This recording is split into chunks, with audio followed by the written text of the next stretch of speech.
अथ प्रथमोऽध्यायः।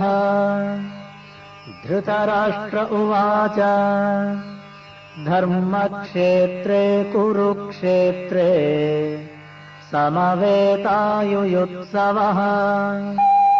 मामकाः पाण्डवाश्चैव किमकुर्वत संजय। ಭಗವದ್ಗೀತಾ ಪ್ರಥಮ ಅಧ್ಯಾಯ ಶ್ಲೋಕ 1. ಧೃತರಾಷ್ಟ್ರನು, ಹೇ ಸಂಜಯ, ಯುದ್ಧದ ಅಪೇಕ್ಷೆಯಿಂದ ನನ್ನ ಮಕ್ಕಳು ಮತ್ತು ಪಾಂಡವರು ಧರ್ಮಕ್ಷೇತ್ರದಲ್ಲಿ ಸೇರಿದ ನಂತರ ಏನು ಮಾಡಿದರು ಎಂದು ಕೇಳಿದನು. ಧರ್ಮಕ್ಷೇತ್ರ ಧಾರ್ಮಿಕ ವಿಧಿಗಳು ನಡೆಯುವ ಕ್ಷೇತ್ರ ಎನ್ನುವ ಶಬ್ದ ಮಹತ್ವದ್ದು. ಏಕೆಂದರೆ ಕುರುಕ್ಷೇತ್ರ ರಣರಂಗದಲ್ಲಿ ದೇವೋತ್ತಮ ಪರಮಪುರುಷನೇ ಅರ್ಜುನನ ಪಕ್ಷದಲ್ಲಿದ್ದ.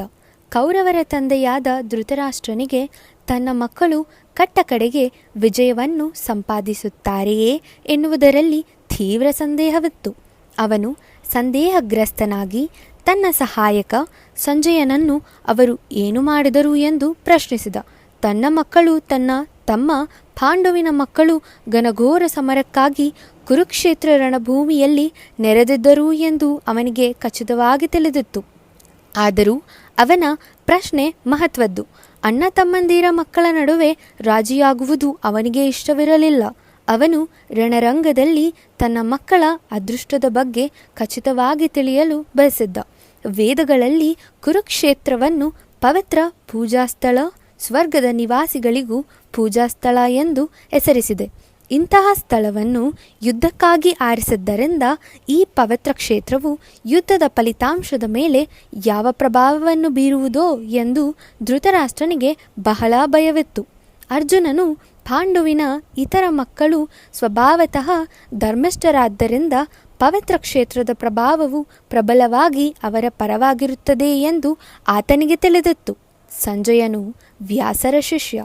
ಅವರ ಕೃಪೆಯಿಂದ ಆತನು ಧೃತರಾಷ್ಟ್ರನ ಮಂದಿರದಲ್ಲಿದ್ದಂತೆಯೇ ಕುರುಕ್ಷೇತ್ರ ಯುದ್ಧವನ್ನು ಕಾಣಲು ಸಮರ್ಥನಾದ. ಆದ್ದರಿಂದ ಧೃತರಾಷ್ಟ್ರನು ಯುದ್ಧ ಭೂಮಿಯಲ್ಲಿ ಏನಾಗುತ್ತಿದೆ ಎಂದು ಕೇಳಿದ. ಪಾಂಡವರು ಧೃತರಾಷ್ಟ್ರನ ಮಕ್ಕಳು ಒಂದೇ ಕುಟುಂಬದವರು. ಧೃತರಾಷ್ಟ್ರನ ಆಂತರ್ಯವು ಇಲ್ಲಿ ಬಯಲಾಗುತ್ತದೆ.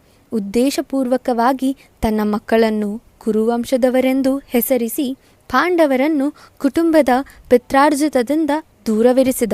ಪಾಂಡುವಿನ ಮಕ್ಕಳ ವಿಷಯದಲ್ಲಿ ಧೃತರಾಷ್ಟ್ರನ ಖಚಿತವಾದ ನಿಲುವನ್ನು ಇದರಿಂದ ತಿಳಿಯಬಹುದು. ಧರ್ಮದ ಜನಕನೆನಿಸಿರುವ ಶ್ರೀಕೃಷ್ಣನೇ ಉಪಸ್ಥಿತನಾಗಿದ್ದ. ಕುರುಕ್ಷೇತ್ರ ಒಂದು ಧರ್ಮಕ್ಷೇತ್ರವಾಗಿತ್ತು. ಅಲ್ಲಿ ಭತ್ತದ ಗದ್ದೆಯಲ್ಲಿ ಕಳೆಯನ್ನು ಕಿತ್ತೆಸೆಯುವ ಹಾಗೆ ದುರ್ಯೋಧನನಂತಹ ಅನಗತ್ಯವಾದ ಸಸ್ಯಗಳನ್ನು ಪ್ರಭುವು ಕಿತ್ತೆಸೆಯುತ್ತಾನೆ. ಅಲ್ಲದೆ ಯುಧಿಷ್ಠಿರನಂತಹ ನಾಯಕರನ್ನುಳ್ಳ ಧರ್ಮಿಷ್ಠರನ್ನು ಮತ್ತೆ ಪ್ರತಿಸ್ಥಾಪನೆ ಮಾಡುತ್ತಾರೆ. ಈ ನಿರೀಕ್ಷೆ ಪ್ರಸ್ತುತ ವಿಷಯಗಳ ಆರಂಭದಿಂದಲೇ ಇದೆ. ಐತಿಹಾಸಿಕ ಮತ್ತು ವೈದಿಕ ಪ್ರಾಮುಖ್ಯದ ಜೊತೆಗೆ ಧರ್ಮಕ್ಷೇತ್ರ, ಕುರುಕ್ಷೇತ್ರ ಎಂಬ ಶಬ್ದಗಳಿಗೂ ಈ ಮಹತ್ವವೂ ಇದೆ.